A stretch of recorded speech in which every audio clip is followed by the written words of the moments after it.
Objek wisata Pantai Batu Karas, Pangandaran, viral di media sosial sejak siang tadi. Dalam sebuah video yang beredar, tampak Pantai Batu Karas dipadati ribuan wisatawan.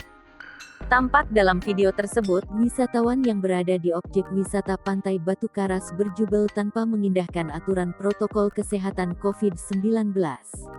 Tak ada jaga jarak di antara mereka. Bahkan terlihat juga sejumlah warga tak mengenakan masker. Padahal pemerintah terus-terusan mengingatkan warga akan melakukan 5M, termasuk diantaranya memakai masker, menjaga jarak, dan menghindari kerumunan.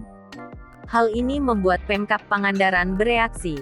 Mereka sepakat menutup sementara Pantai Batu Karas hingga waktu yang belum ditentukan.